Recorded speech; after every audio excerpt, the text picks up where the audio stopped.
আসসালামু আলাইকুম। এখনকার আন্তর্জাতিক সংবাদে আপনাদের সবাইকে স্বাগত জানাচ্ছি। চলুন প্রথমে চলে যাচ্ছি সংবাদ শিরোনামে। উদ্বিগ্ন নই, মার্কিন পারমাণবিক সাবমেরিন ঘায়েলের সক্ষমতা ইরানের আছে বলছে ইরান।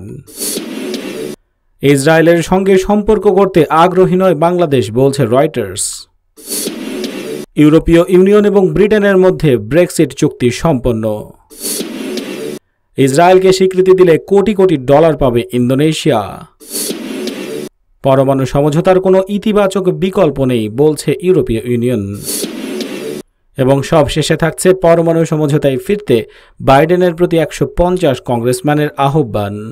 এই ছিল শিরোনামে, এবারে চলে যাচ্ছে বিস্তারিত সংবাদে। ইসলামী প্রজাতন্ত্র ইরানের জাতীয় সংসদের ডেপুটি স্পিকার সৈয়দ আমির হোসেন কাজিজাদেহ হাশেমি বলেছেন, আমরা উদ্বিগ্ন নই। আমেরিকার পরমাণু শক্তি চালিত সাবমেরিন শিকারের সক্ষমতা ইরানের রয়েছে।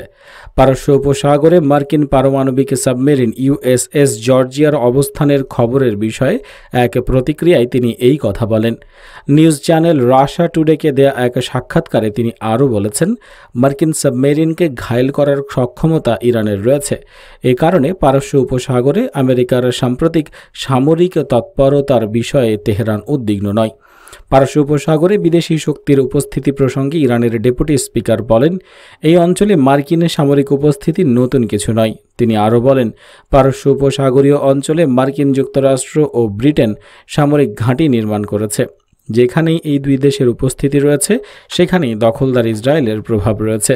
এসব ঘাঁটি নামে আমেরিকা ও ব্রিটেনের হলেও কার্যত এগুলোর নিয়ন্ত্রণ ইসরায়েলের হাতে।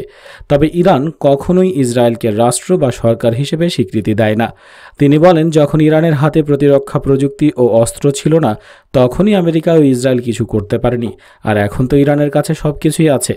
সৈয়দ আমির হোসেন কাজিজাদেহ হাশেমি বলেন, এর আগে আমরা মার্কিন যুক্তরাষ্ট্রের সর্বাধুনিক ড্রোন ধ্বংস করে দিয়েছি। এখন প্রয়োজনে পারস্য উপসাগরের তলদেশে মার্কিন সাবমেরিনও শিকার করতে পারব বলে আমাদের বিশ্বাস। মুসলিম বিশ্বের সঙ্গে পুরোদমে কূটনৈতিক অর্থনৈতিক সম্পর্ক চালু করতে আপ্রাণ চেষ্টা চালাচ্ছে ইসরায়েল। এতে সমর্থন দিচ্ছে তাদের প্রধান মিত্র যুক্তরাষ্ট্র। ইতিমধ্যেই 4টি মুসলিম দেশ ইসরায়েলিদের সঙ্গে সম্পর্ক করেছে। আগামী জানুয়ারিতে মার্কিন প্রেসিডেন্ট ডোনাল্ড ট্রাম্প ক্ষমতা ছাড়ার আগে আরও 2টি মুসলিম দেশের সঙ্গে সম্পর্ক স্থাপন হবে বলে দাবি করেছেন এক ইসরায়েলি মন্ত্রী। তবে ইসরায়েলের সঙ্গে বাংলাদেশ এ ধরনের সম্পর্ক করতে মোটেই আগ্রহী নয় বলে জানিয়েছে বার্তা সংস্থা রয়টার্স। গত কয়েক মাসে হোয়াইট হাউসের মধ্যস্থতায় ইসরায়েলের সঙ্গে সম্পর্ক স্বাভাবিক করেছে 4 মুসলিম দেশ, সংযুক্ত আরব আমিরাত, বাহরাইন, সুদান এবং মরক্কো। এখন 5ম দেশের সন্ধানে রয়েছে ওয়াশিংটন, জেরুজালেম।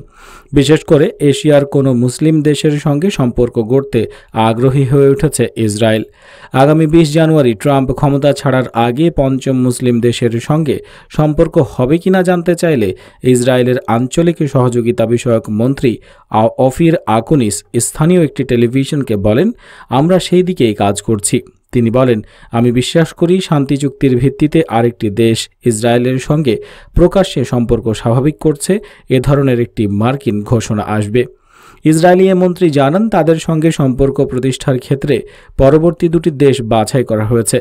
এ সময় সরাসরি দেশ দুটির নাম উল্লেখ না করলেও তিনি বলেন, এটি হবে একটি উপসাগরীয় দেশ, তবে সেটি সৌদি আরব নয়, বরং ওমান হওয়ার সম্ভাবনা রয়েছে। আকুনিস বলেন, আরেকটি হবে আরও পূর্বাঞ্চলীয় দেশ। সেটি এমন কোনো মুসলিম দেশ হবে যা খুব একটা ছোট নয়, তবে সেই দেশটি পাকিস্তান নয়।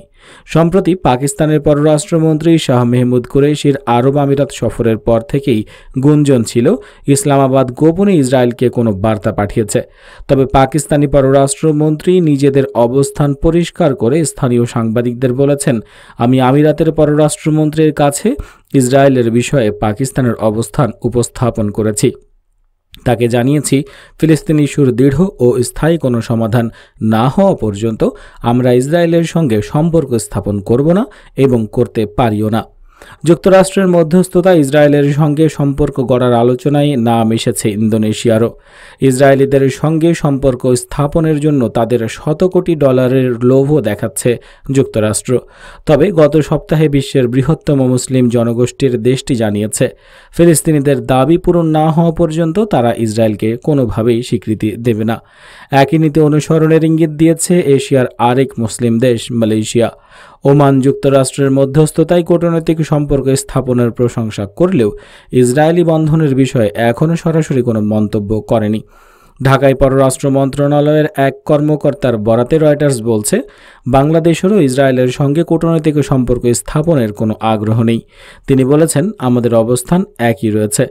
রয়টার্সের গত বুধবারের প্রতিবেদনটিতে বাংলাদেশের পররাষ্ট্র মন্ত্রণালয়ের ওই কর্মকর্তার নাম প্রকাশ করা হয়নি।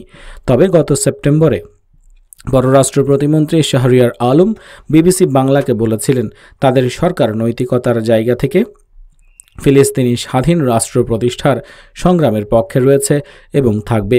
তিনি বলেন, বাংলাদেশের জন্মলগ্ন থেকে জাতির পিতা বঙ্গবন্ধু শেখ মুজিবুর রহমান পরিষ্কারভাবে বিভিন্ন আন্তর্জাতিক সম্মেলনে বলেছেন, আমরা ফিলিস্তিনি জনগণের পক্ষে রয়েছি। আমরা স্বাধীন ফিলিস্তিনি রাষ্ট্র প্রতিষ্ঠার পক্ষে। ফিলিস্তিনি রাষ্ট্র প্রতিষ্ঠা না হওয়া পর্যন্ত বাংলাদেশের সঙ্গে ইসরায়েলের সম্পর্কবিহীন পথ চলা অব্যাহত থাকবে। কয়েক মাসের আলোচনা শেষে অবশেষে ইউরোপীয় ইউনিয়ন এবং ব্রিটেন একটি বাণিজ্য চুক্তিতে সম্মত হয়েছে। ব্রিটিশ প্রধানমন্ত্রী বরিস জনসন জানিয়েছেন, চুক্তি সম্পন্ন। ব্রিটিশ সরকারের এক মুখপাত্র জানিয়েছেন, এটি দুই পক্ষের জন্যই স্বাক্ষরিত সবচেয়ে বড় দ্বিপাক্ষিক বাণিজ্য চুক্তি। 2016 সালে এক গণভোটের মাধ্যমে ইউরোপীয় ইউনিয়ন থেকে বের হয়ে যাওয়ার সিদ্ধান্ত নেয় ব্রিটেন। এরপর চলতি বছরের 31 জানুয়ারি সেই আনুষ্ঠানিকতা সম্পন্ন হয়। তবে ব্রেক্সিট পরবর্তী সময়ে ইউরোপীয় ইউনিয়ন ব্রিটেনের মধ্যে কিভাবে বাণিজ্য চলবে তা নিয়ে একটি চুক্তির আলোচনা চলছিল। কিছুক্ষণ আগে একটি চুক্তিতে সম্মত হয়েছেন দুই পক্ষের নেতারা। 31 ডিসেম্বরের মধ্যে চুক্তি সই না হলে দুই ব্লকের মধ্যে ব্যবসা বাণিজ্যে নানা সমস্যা দেখা দিত। এখন দুই পক্ষ চুক্তিতে সম্মত হলেও ব্রিটেন ও ইউরোপীয় ইউনিয়নের সদস্য রাষ্ট্রসমূহের সংসদে এটি পাশ হতে হবে। চুক্তি নিয়ে ঐক্যমতে পৌঁছাতে গত কয়েকদিন ব্রিটিশ প্রধানমন্ত্রী বরিস জনসন ও ইউরোপীয় কমিশনের president Ursula von der Leyen নিজেদের মধ্যে বেশ কয়েকবার কথা বলেছেন। বুধবার রাত থেকেই চুক্তিতে সম্মত হওয়ার কথা শোনা যাচ্ছিল। তারপরও সারা রাত আলোচনা চলে। এরপর বৃহস্পতিবার সকাল থেকেই চুক্তির খবর আশা করা হচ্ছিল।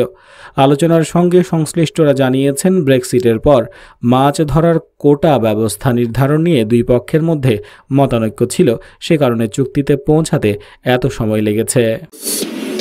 ইসরায়েলের সাথে সম্পর্ক স্বাভাবিক করার বিষয়ে রাজি হলে মার্কিন যুক্তরাষ্ট্র থেকে কয়েক শত কোটি ডলার অতিরিক্ত তহবিল হিসেবে পাবে ইন্দোনেশিয়া। যুক্তরাষ্ট্রের শীর্ষস্থানীয় এক কর্মকর্তা এই তথ্য জানিয়েছেন। যুক্তরাষ্ট্রের সংস্থা ফর ইন্টারন্যাশনাল ডেভেলপমেন্টের চিফ এক্সিকিউটিভ অ্যাডাম বুহেলারের বরাত দিয়ে সংবাদ মাধ্যম ব্লুমবার্গ জানিয়েছে যে জাকার্তা ইসরায়েলের সাথে কূটনৈতিক সম্পর্ক স্থাপন করলে সংস্থাটি বর্তমানে ইন্দোনেশিয়ায় তার বিনিয়োগ দ্বিগুণ করতে পারে। বুহেলার বলেন, আমরা ইন্দোনেশিয়ার সাথে এ বিষয়ে কথা বলছি। তারা যদি এর জন্য প্রস্তুত থাকে তবে আমরা তাদেরকে আর্থিক সহায়তা প্রদান করতে পেরে খুশি হব। এই সহায়তার পরিমাণ আমরা এখন যা দিচ্ছি তার থেকে অনেক বেশি হবে। মার্কিন ওই কর্মকর্তা বলেন যে জাকার্তা ইসরায়েলের সাথে কূটনৈতিক সম্পর্ক স্থাপন করলে সর্বাধিক জনবহুল মুসলিম দেশ ইন্দোনেশিয়ায় তাদের সংস্থার সরবরাহ করা অর্থের পরিমাণ $1 বা $2 বিলিয়ন বৃদ্ধি পেলে তিনি অবাক হবেন না। মার্কিন ও ইসরায়েলি নেতারা বলেছেন যে তারা আশা প্রকাশ করছেন আরও বেশি সংখ্যক দেশ ইসরায়েলের সাথে সম্পর্ক স্বাভাবিক করতে এগিয়ে আসবে। গত অগস্টে দখলদার রাষ্ট্রটিকে স্বীকৃতির ঘোষণা দিয়ে সাথে সংযুক্ত আরব আমিরাত একটি শান্তি চুক্তি স্বাক্ষর করে। এরপর বাহরাইন, সুদান এবং মরক্কোর মতো মুসলিম প্রধান রাষ্ট্রগুলো তাদেরকে অনুসরণ করেছে। 2015 সালে 6 বিশ্ব শক্তির সঙ্গে ইরানের স্বাক্ষরিত পরমাণু সমঝোতার প্রতি পূর্ণ সমর্থন ঘোষণা করে ইউরোপীয় ইউনিয়ন বা ইইউ বলেছে, এই সমঝোতার কোনো ইতিবাচক বিকল্প নেই।